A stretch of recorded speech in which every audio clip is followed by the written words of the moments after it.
به نام سلام دوستان عزیزم، وقتتون بخیر باشه.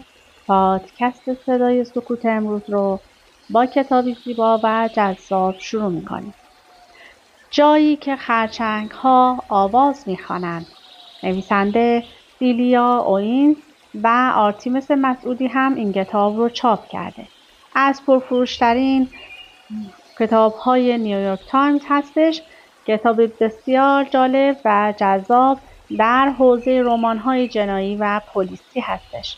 این کتاب توسط نشر آموز در تهران در 1398 چاپ شده. لطفاً با من همراه باشید تا این کتاب زیبا رو با همدیگه کشفش کنیم.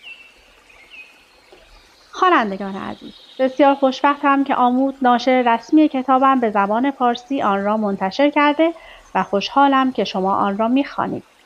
این رمان در قلب من جایگاه ویژه‌ای دارد. کیا می‌تواند هر دختر کوچولویی باشد، اما او استثناست. کیا همه ما هستیم. او نمایانگر کسی است که ما می‌توانیم در صورت لزوم باشیم. من با تمام وجودم به او ایمان دارم.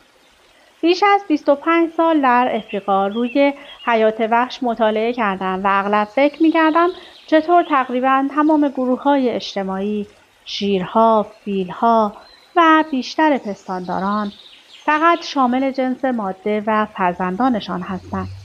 گونه نر برای جفتگیری می‌آمد و بعد می‌رفت، اما ماده‌ها در زادگاهشان می‌ماندند و تا آخر عمر کنار اقوام ماده یا دوستان نزدیک مادهشان زندگی می‌کردند.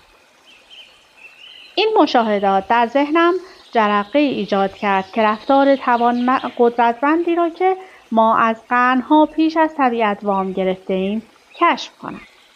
کم کم به این فکر افتادم که اگر زن جوانی از تعلق داشتن به یک گروه محروم باشد، چه اتفاقی می‌افتد؟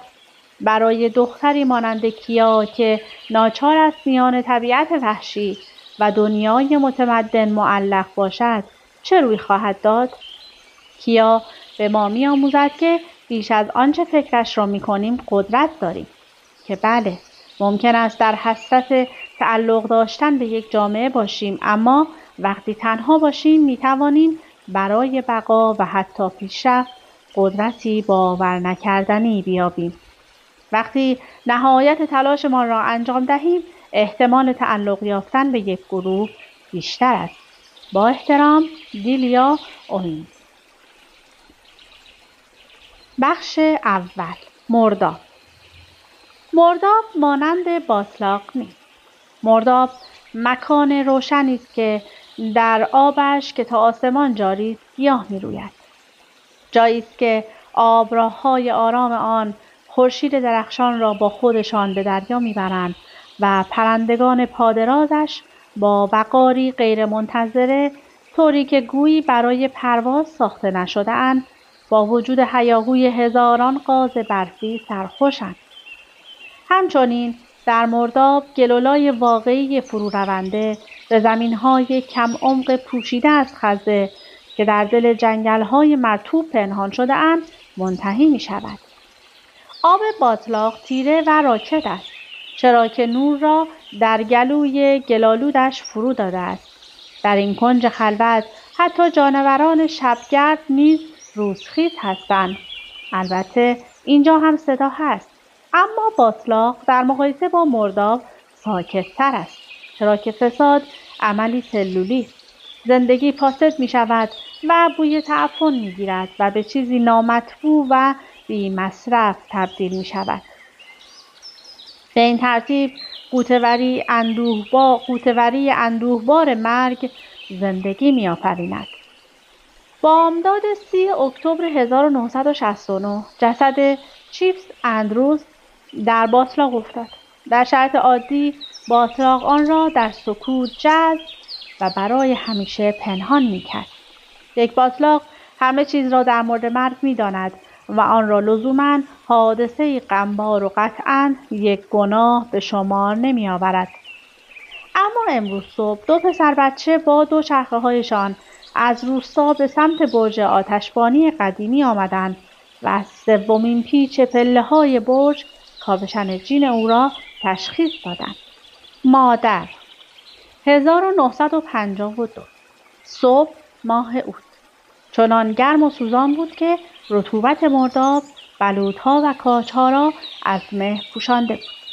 برگ‌های نخل مرداب برخلاف همیشه بی حرکت بودند و فقط تماس بال مرغ‌های ماهیخواری که از تالاب بلند می‌شدند آنها را آهسته تکان می‌داد.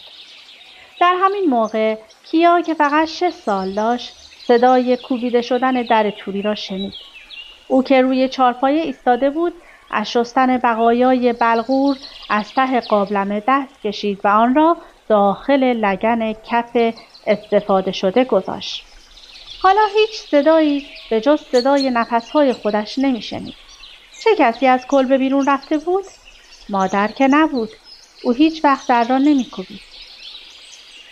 اما وقتی به طرف در دوید مادرش را دید که با دامن بلند قهوه‌ای که پیلی‌هایش به قوزک پایش ساییده می‌شد و کفش‌های پاشنه بلند کوچه خاکی را پایین می‌رود. کفش‌های پنجه گرد مادر پوست سوسمار تقلبی بود.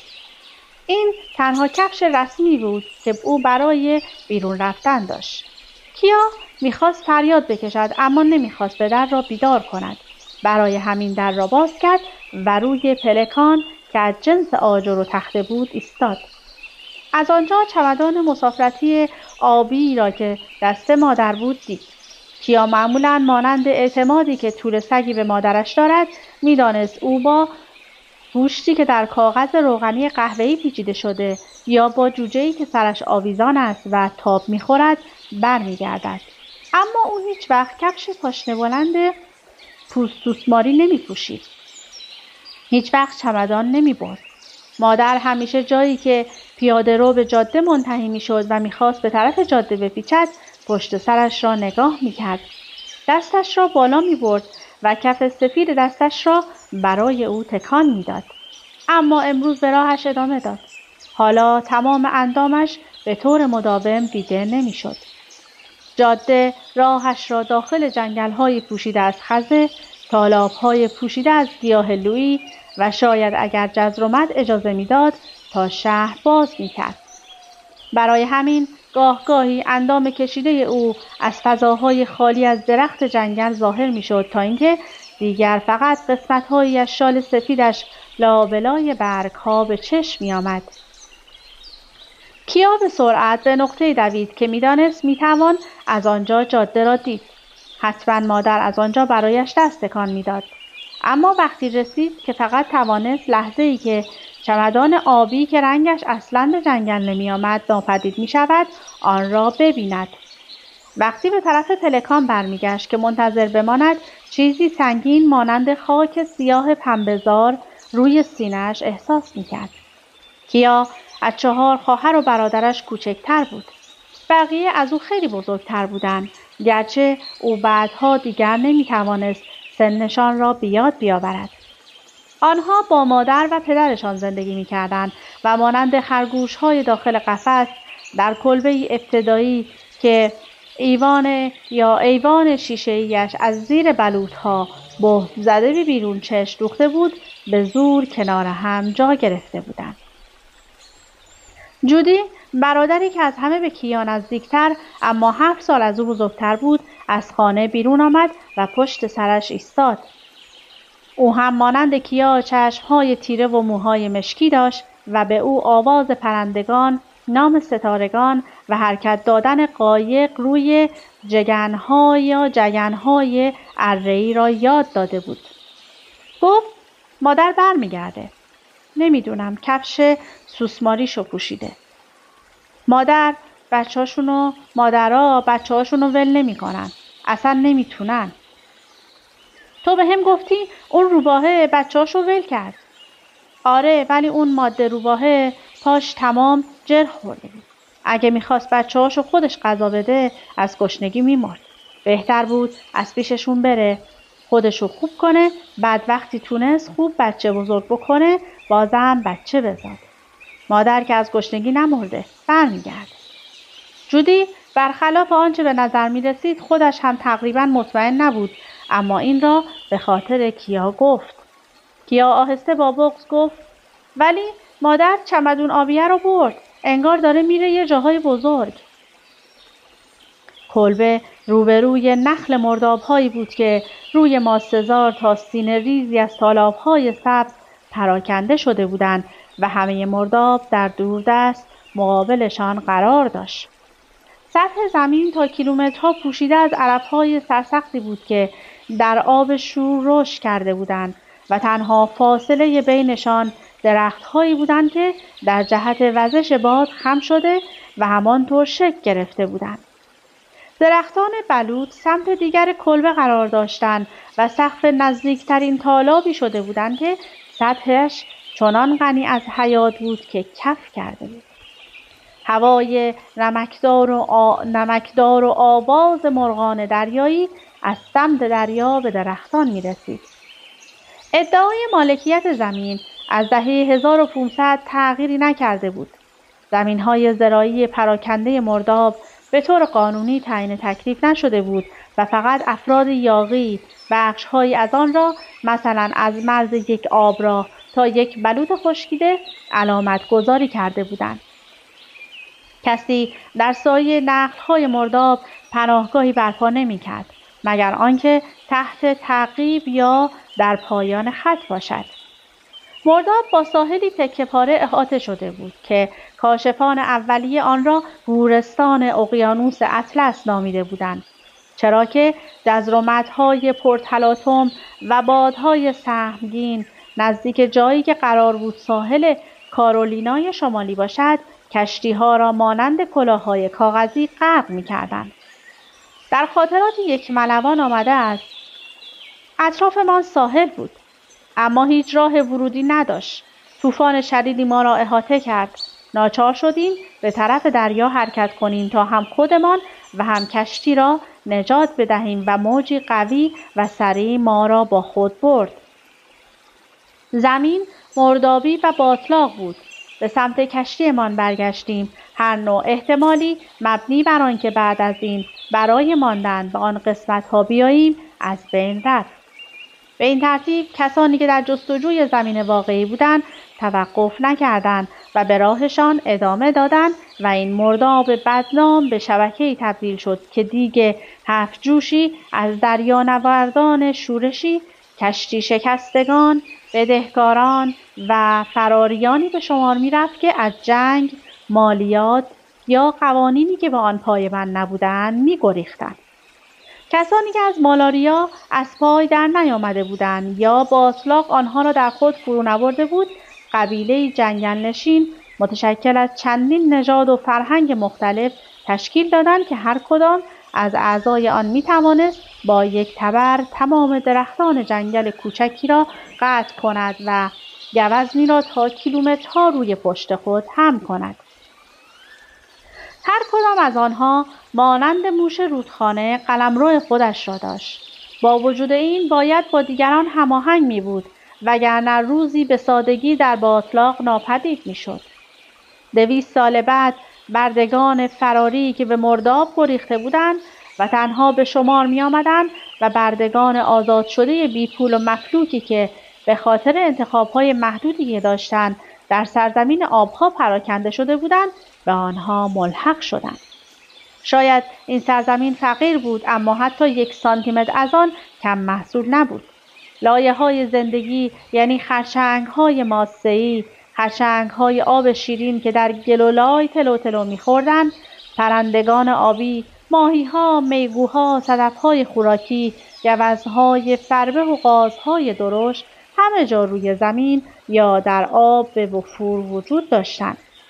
کسی که در جستجوی غذا برای شام اشکالی نمیدید هرگز گرسنه نمیماند. حالا سال 1952 بود. برای همین از 4 قرن پیش گروهی از افراد غیر مرتبط که نام آنها جایی ثبت نشده بود ادعاهایی برای مالکیت مطرح کرده بودند. بیشتر آنها پیش از جنگ داخلی آمده بودند و بقیه به تازگی. به ویژه پس از جنگ‌های جهانی که مردان آس و پاس و فرسوده برگشته بودند بدون مجوز در زمین‌ها سکونت کرده بودند. مرداب این آدم‌ها را محدود نکرد بلکه آنها را تعریف کرد و مانند هر سرزمین مقدس دیگری رازهایشان را کاملا پوشیده نگه داشت.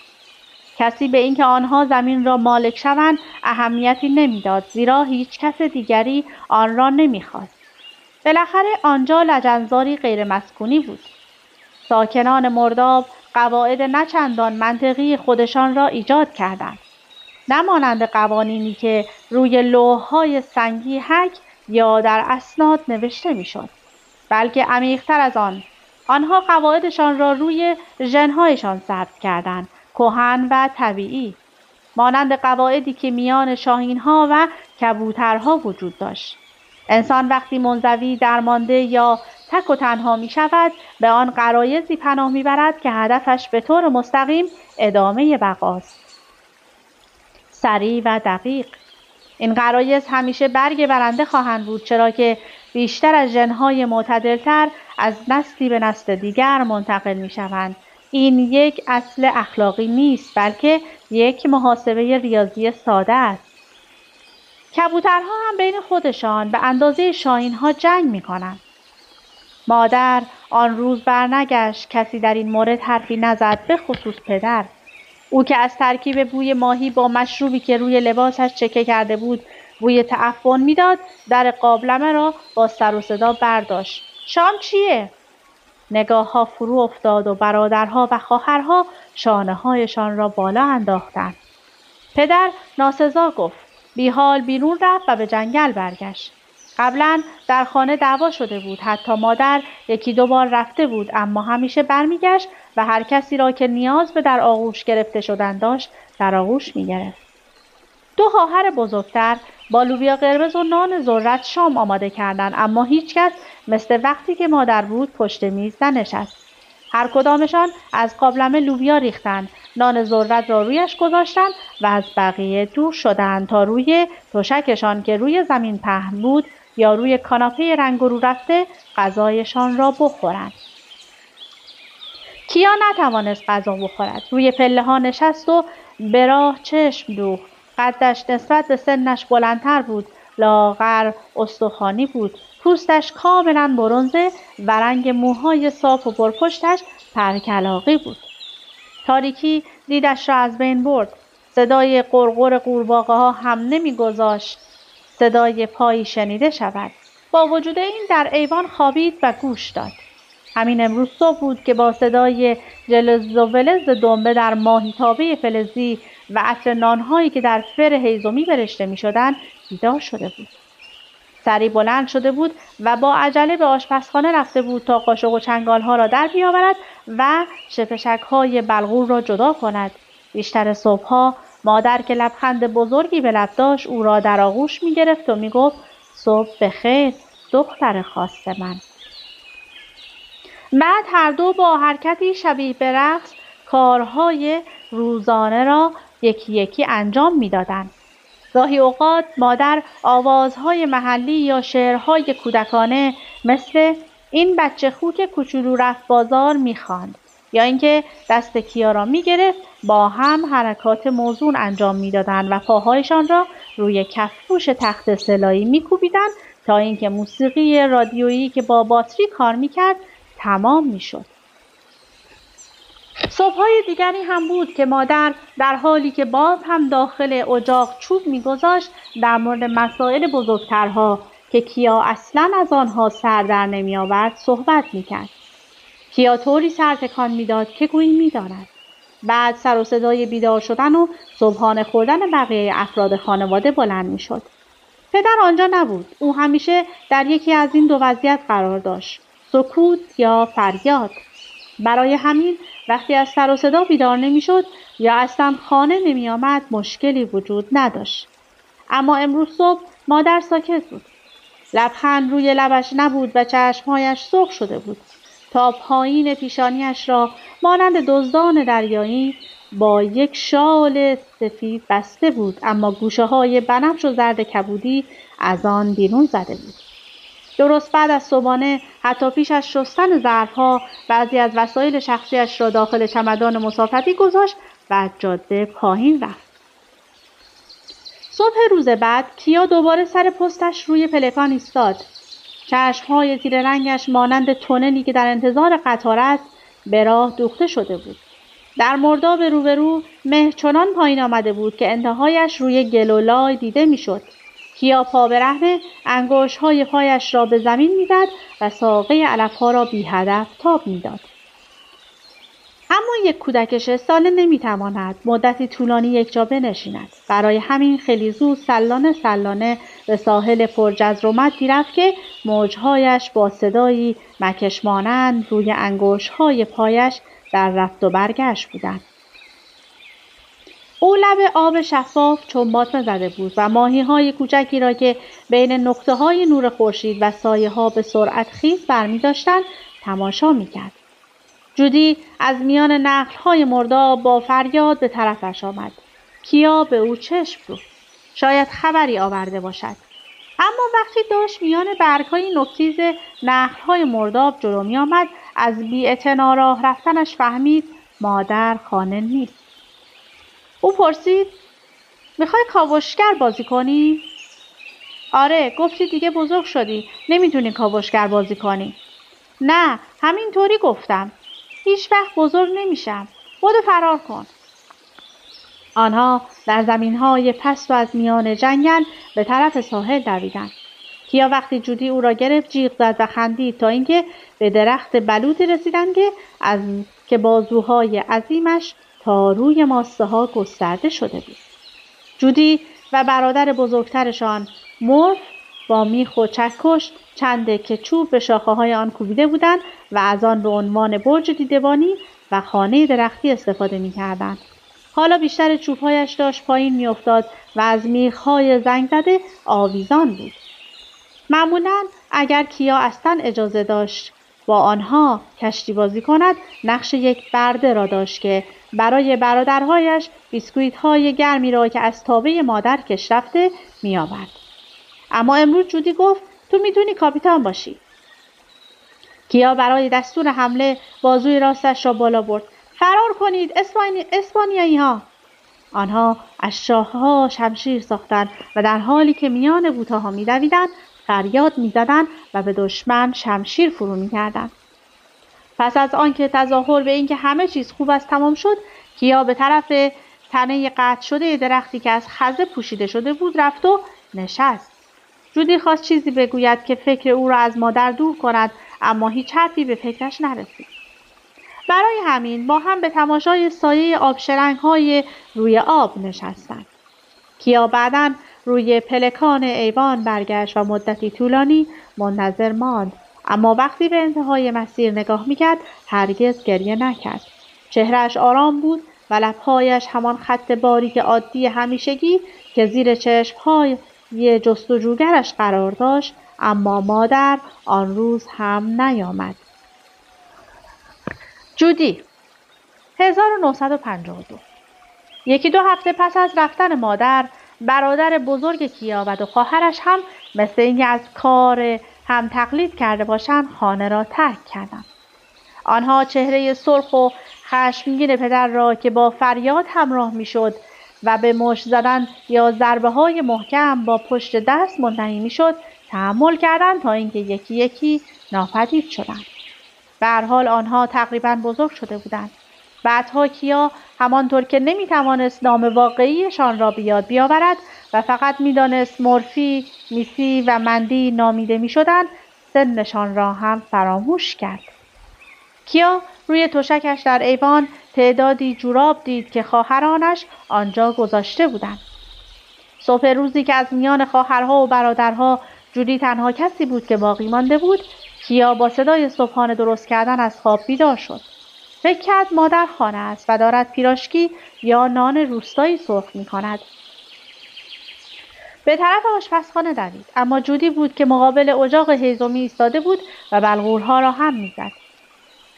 کیا لبخندی زد که ناامیدیش را پنهان کند و جودی همینطور که آهسته او را به سکوت دعوت می کرد سرش را نوازش کرد. اگر پدر بیدار نمی شد می توانستند تنها صبحانه بخورند. جودی نمیدانست چطور نان درست کند، گوش هم نداشتند. برای همین بلغور و خاگینه درست کرده بود.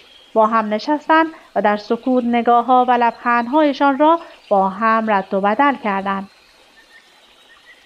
به سرعت ظرفها را شستند و بعد برای رفتن به مرداب از در بیرون دویدند.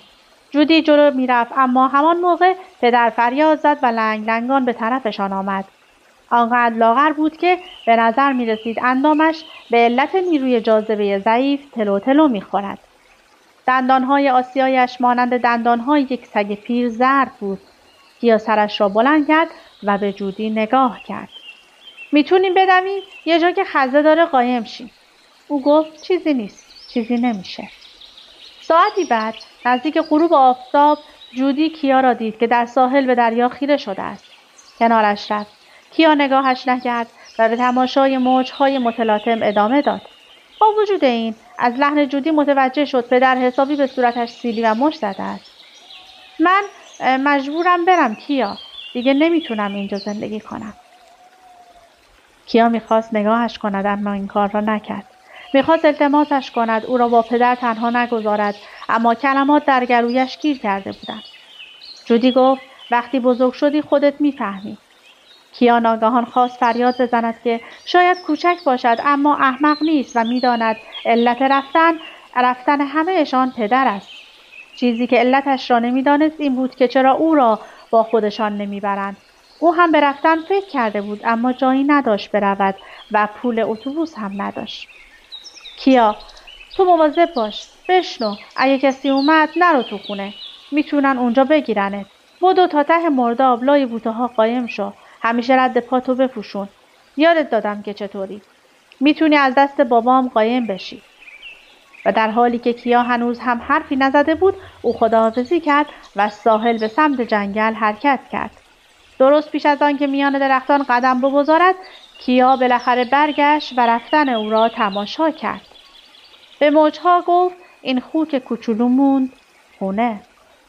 او که تازه به خودش آمده بود به طرف کلبه دوید. نام جودی را فریاد زد اما جودی وسایلش را برده بود و تشکش روی زمین خالی افتاده بود. کیا داخل تشک او فرو رفت و آخرین بقایای آن روز را که داشت از روی دیوار پایین می آمد تماشا کرد. نور مثل همیشه پشت سر خورشید برای رفتن این پا و آن پا می کرد و کمی از آن در اتاق باقی مانده بود. طوری که برای لحظه کوتاهی رخت خواب‌های گلوله و لباس‌های کهنه‌ای که روی هم تلمبار شده بود بیش از درختان بیرون به خودش شکل و رنگ گرفت. گرسنگی آزاردهنده چیزی تا این حد پیش پا افتاده او را به تعجب واداشت. به طرف آشپزخانه رفت و دم در ایستاد. در تمام عمرش اینجا از پختن نان، جوشاندن لوبیای کره‌ای یا قل زدن ماهی آبپز گرم بود. حالا خالی، ساکت و تاریک شده بود. بلند پرسید کی میخواد غذا بپزه؟ آیا میتونه بپرسه کی قراره برقصه؟ شمعی روشن کرد. خاکستر اجاق هیزمی را زیر و رو و آتش زن اضافه کرد و آنقدر دمید تا آتش گرفت. بعد هیزم گذاشت.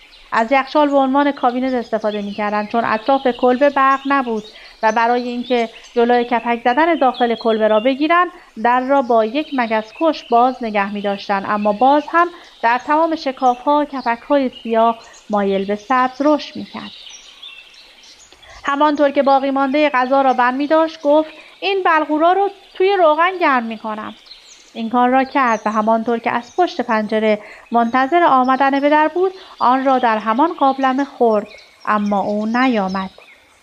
وقتی بالاخره نور هلال ماه روی کلبه افتاد داخل رخت خوابش در ایوان خزید.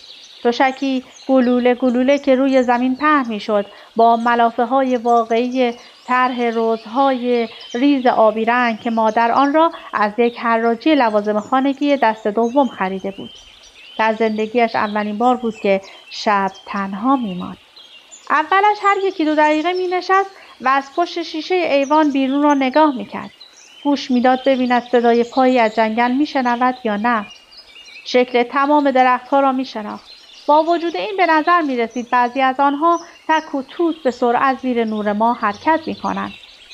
مدتی آنقدر خودش را جمع کرده بود که نمی‌توانست آب دهانش را قورت بدهد، اما درست به موقع آواز آشنای قورباغه‌های درختی و کاتیدی‌ها سکوت شب را پر کرد.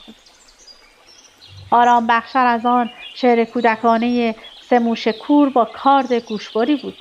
تاریکی بوی دلچسبی داشت. نفس زمینی قورباغه‌ها و سمندرهایی که روزی دیگر را با گرمای طاقت فرسا از سر گذرانده بودند. مرداب با مهی که پایین آمده بود به او نزدیکتر شد و او خوابید. پدر تا 3 روز نیامد و کیا برگ‌های شلغم باغچه مادر را پخت و برای صبحانه نهار و شام خورد. به لانه مرغ‌ها سر زده بود تا تخم مرغ بردارد، اما آنجا خالی بود. هیچ مرغی، خروسی یا تخم مرغی وجود نداشت. مرغای آشغال، شماها مرغای آشغالید. از وقتی مادر رفته بود او سعی کرده بود با آنها رسیدگی کند، اما کار زیادی انجام نداده بود. حالا آنها به شکل یک دسته رنگارنگ قد کنان دور شده و به جنگل رفته بودند. باید روی زمین بلغور می‌پاشید که ببینند می‌تواند آنها را نزدیکتر بکشاند یا نه. در غروب 4مین روز پدر با یک بطری پیدایش شد و خودش را روی رخت خوابش ولو کرد. فردا صبح وقتی داشت به آشپزخانه میرفت نعره زد: اینا کجا رفتن؟ کیا بدون آنکه نگاهش کند گفت: نمیدونم. تو اندازه یه سگ ولگردم نمیدونی، مثل سینه های گاو نر، به درد نخوری. کیا آهسته و یواشکی از در ایوان بیرون رفت، اما وقتی در ساحل دنبال صدف خوراکی میگشت بوی دود احساس کرد و وقتی سرش را بالا آورد دید از سمت کلبه ستونی از دود خارج می شود. تا جایی که می توانست سریع دوید، از لابلای درختها گذشت و دید در حیاط آتش زبانه می کشد. پدر داشت نقاشی‌ها، لباس‌ها و کتاب‌های مادر را داخل شعله‌ها می‌انداخت. کیا فریاد زد: نه! پدر نگاهش نکرد، اما رادیویی را که با باتری کار می‌کرد داخل آتش انداخت. وقتی کیا جلوی تابلوهای نقاشی رسید صورت و دست‌هایش داغ شد و حرارت آتش او را عقب راند. به طرف کلبه دوید تا نگذارد پدر برگردد و وسایل دیگری ببرد. چشمش به چشم پدر افتاد. او پشت دستش را به طرف کیا بالا برد و کیا همانجا ایستاد. ناگهان پدر برگشت و لنگ لنگان به طرف قایقش رفت. کیا روی پلکان چوب و آجر کس کرد و سوختن و خاکستر شدن نقاشی‌های آبرنگ مادر را که از مرداب کشیده بود نگاه کرد. آنقدر نشست تا خورشید غروب کرد، تا همه چیز خاکستر شد و خاطرات رقصیدن با مادر میان شعله‌ها ذوب شد. در چند روز آینده کیا از اشتباهات دیگران و شاید بیشتر از مین و ماهی‌ها درس گرفت تا بداند چطور با پدر زندگی کند. فقط سر راهش نباش، نگذار تو را ببیند. از جلوی نور خورشید به سرعت به سمت سایه برو. کیا پیش از آن که او بیدار شود بلند میشد و از خانه بیرون میرفت. در جنگل و آب میماند. بعد سلانه به خانه میآمد که در رخت خوابش روی ایوان تا حد امکان نزدیک مرداب بخوابد. و این داستان جنایی زیبا خیلی خیلی لذت بخش خوندنش. امیدوارم اگر خوشتون اومده کتابو تهیه کنید و تا انتها بخونید. از اینکه با من همراه بودید سپاسگزارم. تا پشت بعد، خدا نگهدارتون.